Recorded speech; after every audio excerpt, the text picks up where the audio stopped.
to talk about the CHAYN project, which I am super excited about, that we have a open source project that we can discuss on the meetup. And hopefully people can, if maybe they've not discovered this project yet, want to start contributing, maybe want to start supporting. So if Hera can join me. Hi. Hello, thank you for joining us. Yeah, it was really interesting to hear what you all were talking about and to get a feel for what are the kind of things that would be helpful to discuss. So I have 15 minutes and I was planning on speaking to you all for about 7 minutes, then to maybe have more of get your responses and reactions. Absolutely. And then talk through them. So I'm on the Discord as well. I'll see you a little bit later for a little Q&A. Okay, super. Thank you so much. Amazing. So I'm going to share my screen to show you a little bit about CHAYN and talk you through what CHAYN does, why it started, and what have we learned from our mental health programs recently. Okay, so let's see the sharing screen.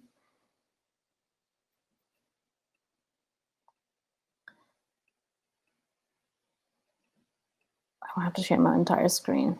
There we go. Okay, so I started CHAYN 7 or 8 years ago in 2013. And CHAYN is a global volunteer network that uses technology to support survivors of gender-based violence.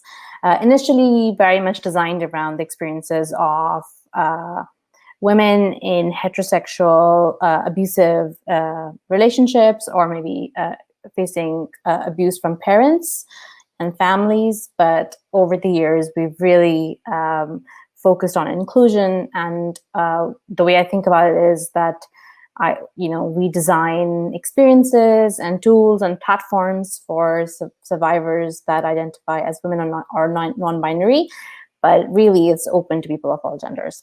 So we create guides, platforms, and digital services. If you go to the CHAYN's website, you can see a little bit more about what kind of work we do, but I'll talk you through some things.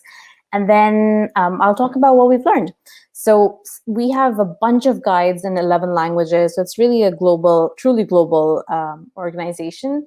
And when I started, the open source space was very much focused on either humanitarian work when it came to social impact, or on free software, which obviously is great. And the way I got into the space was because of volunteering for Wikipedia. And I helped put on the Wikimedia conference in the UK in 2014, was it? I think, yes. And then at that time, I was also working in open data. So I've been working in open data and doing this. And while I was running, I was kind of running CHAYN. So open source was very, very close to my heart. The Creative Commons, I think, is one of the most powerful movements of our time. So I wanted to make sure that even though I'm working on fighting gender-based violence, the values of open source must really be center of what I'm doing. So in 2012, I had just graduated from university and I was helping my friends get out of abusive marriages. And we turned to the web because we were wanting to find out, what the child custody laws were, where could they go. My friends were migrants. I grew up in Pakistan. I live in the UK. And I was, no surprises. The web was extremely limited. We came across a lot of misogynistic content, didn't find easy, accessible language. And most of the time, information was really, really out of date. So that's kind of the inspiration behind CHAYN. So we have guides, which is all the way from how to keep yourself safe online to how do you build your own domestic violence case with a lawyer, how do you identify manipulation in your relationships, it could be any relationship. And we have some country-specific platforms as well for Italy. Belgium just started, which is really exciting, which is how I'm here. And India, Pakistan, and then, but mostly what we're doing now is digital services, because really that's a gap. Apart from the UN, there's not really many organizations that work for a global audience, and that's really what CHAYN does. So our digital services I thought would be more interesting for you. So we have a very non-smart chatbot, which is just a search assistant called Little Window. We built using open source tools. We've got the code up on our GitHub as well. And Soul Medicine, which is a micro course platform. This might be interesting for any of you who is working on e-education, because in Soul Medicine, survivors can choose the time of day and the days it is safe for them to receive the guides that you see listed. They can be quite big, so they can be like 50, 70 pages long. We've collapsed them into short content for people who might be suffering from PTSD or anxiety and might get overwhelmed with large amounts of text. So, and that's available in multiple languages. In fact, the whole way we built it was very much geared towards people who might be bilingual. And YSM, which is something we recently made, like a digital companion, that's open source too. And then Bloom, which really doesn't have any open source element because it's not using much of technology. It's remote online trauma support. But we learned so much building it that's kind of what I'm going to share with you about how we run our team and some things that might be helpful. So our team setup is, up until July, everybody was a volunteer apart from our contractors that tend to be developers, because we found it really hard to engage with open source developers. It just wasn't reliable. We just couldn't find reliable people to volunteer long-term and needed stability, especially because of the nature of the work we're doing. Safety is so important. Like, it's so central to our work. You can find all of our code here, and it's again something that nobody really understood in the beginning when I was so insistent in making sure that stuff was open. But I'm really glad that the women's rights sector, the anti-violence sector, is kind of starting to get grips with it. So I am going to talk to you about Bloom. I'm going to stop sharing my screen because you have links to the slides so you can see them. But really, it's not really that important. The slides are not that important. I want to talk to you about what we've learned from running Bloom. So Bloom is a project that we started last year as a response to the pandemic. We actually built it pretty fast. So I came up with an idea on a Saturday. I pitched it to the team on Sunday, because every Sunday all of the volunteers have a call. The volunteer said, yes, good idea, we can do it. On a Tuesday, we announced it. And then we live wrote and delivered this session on Telegram for 100 survivors from around the world. And it was the trauma resilience course that was for 10 weeks. It was so successful, we were able to get funding, and then we ran it for 600 participants, and we developed 5 courses of varying lengths. And we just wrapped that up in December. So the way that ran is a bit, so you can read a little bit about like what people found really inspiring about it.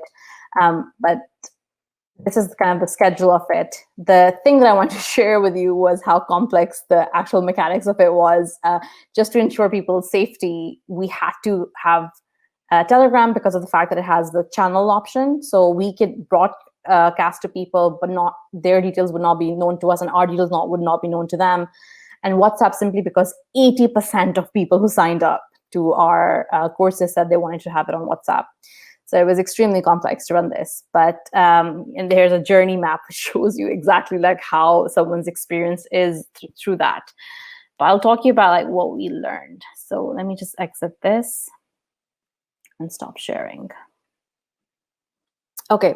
So yeah, so from running this session, Bloom sessions, and really focusing on trauma resilience, on mental health support, the fact that our volunteers are often up to 70% of our volunteers are survivors of abuse. So they're working on something that is very close to them.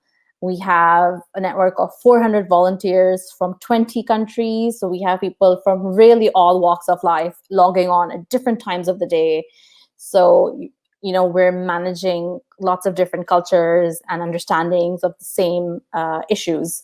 So something that we've started doing, and which might be helpful for you in your networks, is that from the very beginning of how we set up our community, we really based it on trust. So the fact that we make it really easy for people to onboard with us. So though we try to dissuade people to volunteer with us because we want to make sure we get the people who are most committed, as soon as they join, they are able to get onto a project. They're able to even apply to be a team lead if they wanted to. Like, we have had people who've joined us for 1 month, and within a month they've become the team lead, and they gave an interview for BBC Radio, like within like the next month.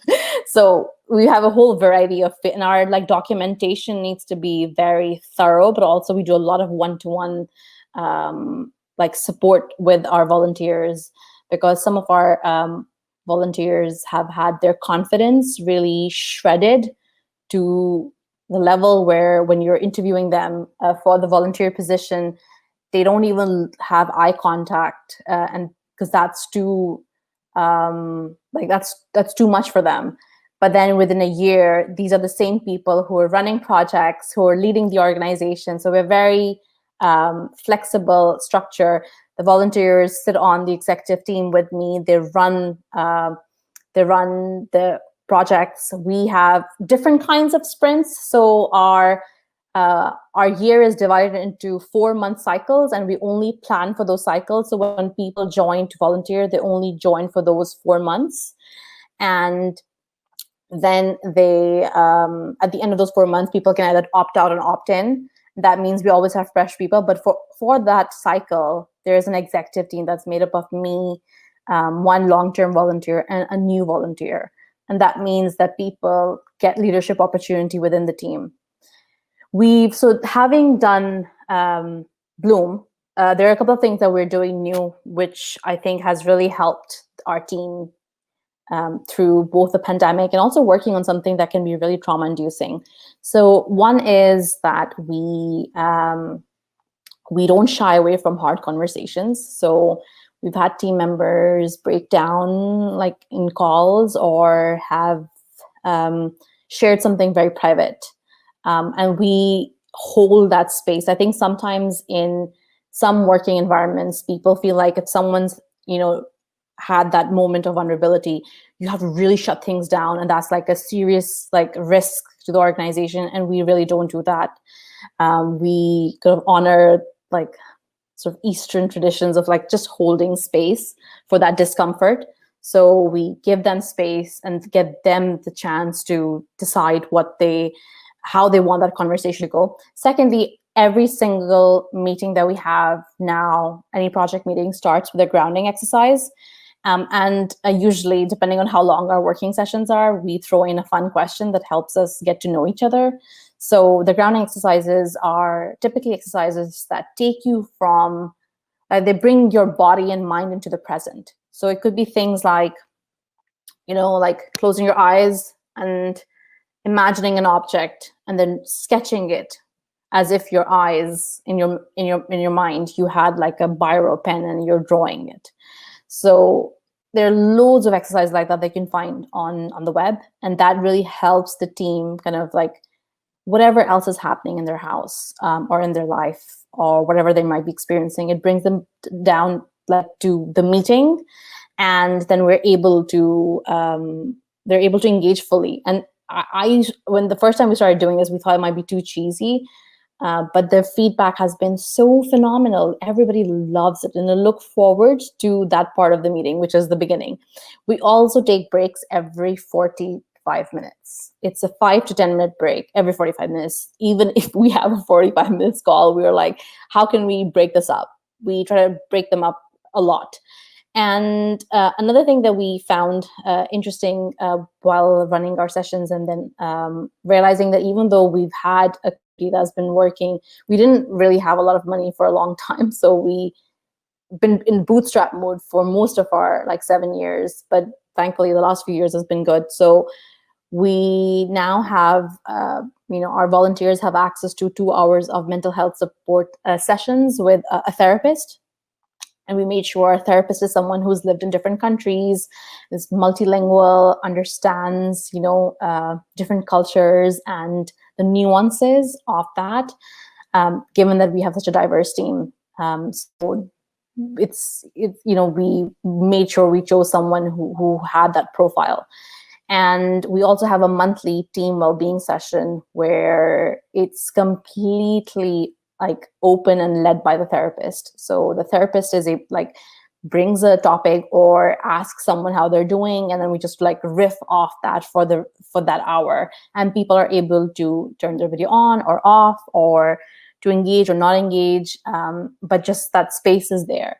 So the structured like support is so important, because one of the things that running the trauma courses really taught us is that consistency and transparency are the pillars when it comes to supporting people who've been let down by others in the past. So for instance, like when you set boundaries with your team members or your volunteer group, like we do that all the time. We say that, CHAYN has money to support this, CHAYN can't do this, or like even we have open budget meetings where volunteers can come and see exactly where money is going, and give us opinions on what they think should happen with that. But then also like having that option for people to know that, okay, once a month we're going to have this well-being session. It's my choice if I come or not. This is the day it happens. Our meetings start with this grounding exercise. So I know that like, not this, I mean like a grounding exercise. And we give them the option of running it as well. So they can say like, oh, actually, I would love to do that. And yeah, that's kind of like some of the things I thought would be helpful. But I really want to just let you all talk to me and like just hear from you, and what else would you love to know? What was I going to say? Yes, I think one of you asked a question about creating safe spaces. So our volunteers we have house rules for our volunteers. We don't do a lot of events. We're doing them more and more now, simply because we have more capacity. I was a volunteer for most of CHAYN's existence. I only became full-time on CHAYN in July last year. So we're doing more events now, and certainly that's something we'll do. Yeah, I think I just want to hear from you, and if you have any questions about what CHAYN does, or what else you'd like me to share. Yeah, absolutely. So I have two questions for you, straight off the bat. So you shared a lot of great advice on sort of team dynamics and how to lead those team sessions. If you had to pick one of those, what would it be for other teams to structure their sessions like yours? I think for me, creating warmth is really important. So that really should be, even when you're discussing something like code of conduct, like I think it can be so off-putting the way some people do it. I think it's really important to make it so that it's good for everyone. And secondly is to make sure that people understand it is possible to have fun without being offensive. I think a lot of people don't get this, and just that education and leaving space for education, of course, to make sure that there is like no harm can be perpetrated on people who have maybe minoritized or marginalized identities. But we really have space for growth for our volunteers. But it's also because before they become volunteers, we talk to them about their understanding of gender, about their understanding of violence and privilege. So they're kind of vetted already by the time they get into the group. But we've had male developers join who've held very misogynistic beliefs, and they've self-elected to leave, which I think shows the strength of a community, because they learned so much that they were like, you know what, I don't deserve to be in this space at the moment. I'm going to be better, and then I'm going to come back. And they've come back. And I just think that's like really amazing when you have a space which can foster those kind of connections, or people who've had very heteronormative views on gender, but through contributing on our projects and kind of getting to understand things, they've been able to change the way they think. So I think the culture within the team is so important, and just being transparent and warm, and just having space for growth is it's just cannot be emphasized enough. That is wonderful advice, and I hope that a lot of people listening take it to heart. I have another question. How can people that are listening today support CHAYN, be it through sharing the project maybe on within their communities, or contributing technically, or maybe supporting using GitHub sponsors? Yeah, GitHub sponsors is definitely welcome. I think we're not looking for any open source contributors at the moment, because I said we've had tricky experiences before and we've just decided we'd rather just pay, but we are hiring.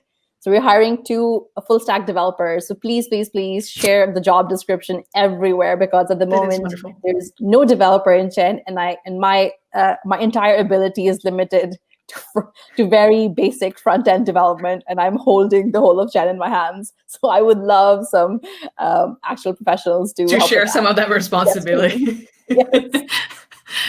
That's great. Well, that's great call to action for everyone watching, and we'll make sure to share those job posts in the Discord server as well. I don't think there are any other questions at this point, but I'm hoping that you can still join us after the meetup on Discord. And I want to thank you so much for coming on and sharing the project. I know that we had pretty last moment contact, and I'm just so grateful that you were able to take some time for us. And I want to close out the meetup. We'll have another meetup in the Contributing.today series next week on Java, which you should definitely join.